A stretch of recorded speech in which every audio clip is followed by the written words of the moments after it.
बिस्मिल्लाहिर्रहमानिर्रहीम अस्सलाम वालेकुम वरहमतुल्लाहि वबरकातुहू। प्यारे नाज़रीन, कैसे हैं आप सब लोग। उम्मीद करता हूं कि अल्लाह पाक की रहमतों के ज़रिए साया खैर वाफ़ियत से होंगे। दोस्तों, आज आप लोगों के लिए एक नया गिफ्ट लेके हाज़िर हूं और ये गिफ्ट है मेरे उन दोस्तों के लिए जो मैदे के और जिगर के मरीज़ हैं। इंशाल्लाह आज का ये जूस जो है उनके लिए बहुत ज़बरदस्त किस्म का बनने वाला है। अगर आप लोगों ने ये बना के 1-2 दिन पी लिया तो इंशाल्लाह आप रोज़ाना पीना शुरू करेंगे और मुझे दुआएं देंगे। तो ये है फ़ालसा और आड़ू का जूस। आड़ू आपको पता है हम सब के मैदे के लिए बहुत ही मुफीद होते हैं और उसके साथ फ़ालसा जो है ये आपके खून को, आपके जिगर को, आपके जिगर को जो है ये चलाता है, आपके खून को ये साफ़ करता है। बहुत ज़बरदस्त किस्म के इसके फ़ायदे हैं और ये जब इन दोनों का मिक्स बनेगा, जब ये जूस बनेगा तो इंशाल्लाह ज़बरदस्त होगा, लज़ीज़ होगा, खुश ज़ायक़ा होगा और उसके साथ साथ उसकी इफ़ादियत बहुत ज़्यादा होगी। तो सबसे पहले आपने इनको अच्छी तरह से धो लेना है, धूल मट्टी ऊपर हो तो बिल्कुल साफ़ कर लेना है। उसके साथ आपने क्या करना है कि आड़ू जो है इसके ऐसे छोटे पीसेस कर लेने हैं, इनको थोड़ा साफ़ कर लेना है, ठीक है। आड़ू करते हैं साइड पे और सबसे पहले फ़ालसे को हम ग्राइंड करते हैं। इसको मैंने धो लिया है अच्छी तरह से, आप भी अच्छी तरह से धो लीजिएगा। यहाँ पे हम लेंगे ये ग्राइंडर जो है, इसका जग ले लेते हैं और इसमें ये जितने भी अच्छा, मैं आपको इनका वज़न बता दूं। ये जो फ़ालसे हैं ये मेरे पास 1 पाव हैं तकरीबन और उसके साथ ये जो आड़ू हैं ये आधा किलो हैं। तो जितना आपका आड़ू होगा उसके आधे जो है आपने फ़ालसे रखने हैं। ये देखिए, ये मैंने इसमें डाल दिया है। इसमें मैंने 1 गिलास पानी का डाला है। अब इसको मैं अच्छी तरह से यहाँ पे ग्राइंड करूँगा और एक चीज़ का आपने ख्याल रखना है कि आपने फ़ौरी तौर पे इसको बंद नहीं कर देना है। यानी ऐसा ना हो कि आप 30 सेकंड जो है या 40 सेकंड इसको चलाएं और उसके बाद आप इसको बंद कर दें कि हमारा ये जूस रेडी हो गया। नहीं, आप इसको थोड़ा सा टाइम देंगे, तकरीबन 1.5 मिनट से 2 मिनट तक आपने इसको अच्छी तरह से ग्राइंड करना है। उसकी वजह यह है कि ये फ़ालसा जो होता है इसके अंदर जो बीज होता है, बीज जो बारीक होंगे वो तो रगड़े जाएंगे, लेकिन जो छोटे छोटे होंगे उनके साथ जो लग जाता है पल्प, तो वो निकालने के लिए, उसका जूस निकालने के लिए थोड़ा सा टाइम चाहिए। तो ये हमने इसको निकाल लिया है। अब हम क्या करेंगे कि इसको इस छन्नी से गुजारेंगे। ये जो स्ट्रेनर है इससे हम क्या करेंगे कि ये जो बीज वगैरह हैं हम उनको अलग कर लेंगे और इसका जूस जो है उसको हम अलग कर लेंगे।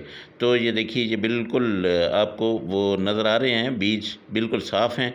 अब इस ये जो रह गया है इसको आपने चम्मच लेना है और ऐसे करके आपने बिल्कुल इसको छान लेना है अच्छी तरह से।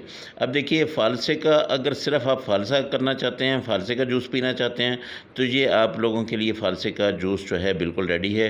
आप अपने लिए, बच्चों के लिए, घर वालों के लिए आप सिर्फ़ फ़ालसा जो है वो कर सकते हैं, बना सकते हैं।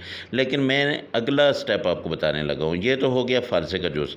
अब हमने क्या करना है कि डाल देना है आड़ू उसी ब्लेंडर में और इसको भी ग्राइंड करना है। लेकिन इसमें हमने वो वाला जूस जो रखा हुआ है वो डालना है। उससे पहले हम इसमें थोड़ी सी चीनी डालेंगे क्योंकि इसका खट्टापन जो है वो ताकि ख़त्म हो जाए।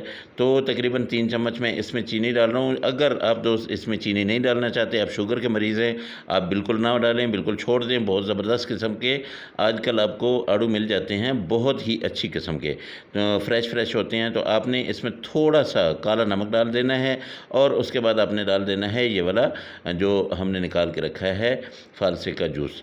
तो इसको अब हमने ग्राइंड करना है और इसको भी ऐसे ही ग्राइंड करना है क्योंकि हमने छिलका नहीं उतारा, आड़ू के ऊपर से हमने छिलका नहीं उतारा है, इसलिए कि उसकी भी अपनी एक अफादियत है, आपके मैदे को तक़वियत देता है। इसका अगर छिलका उतार देंगे तो वो बिल्कुल ही अंदर से वो रस सा रह जाएगा, उसको कोई फ़ायदा नहीं है। तो इसको भी मैं थोड़ा सा टाइम लगाऊंगा, जल्दी इसको मैं जल्दबाजी नहीं करूंगा। तो दोस्तों, ये मैदे के लिए, ये जिगर के लिए बहुत मुफीद किस्म की ये टॉनिक है।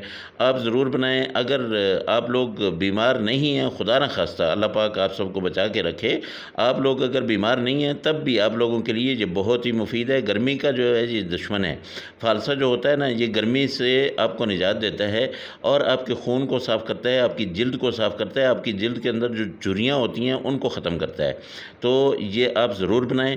ये देखिए माशाल्लाह हमारा रेडी हो गया है। बस इसको आपने ऐसे ही बनाना है और ऐसे आपने ये पेश कर देना है। तो अगर आपको ये मेरी रेसिपी जो है अच्छी लगे, आप लोगों को पसंद आए, तो मेहरबानी करके मेरे चैनल को ज़रूर सब्सक्राइब कीजिएगा। अपने दोस्तों के साथ, अपनी फैमिलीज़ के साथ इसको ज़रूर शेयर कीजिएगा।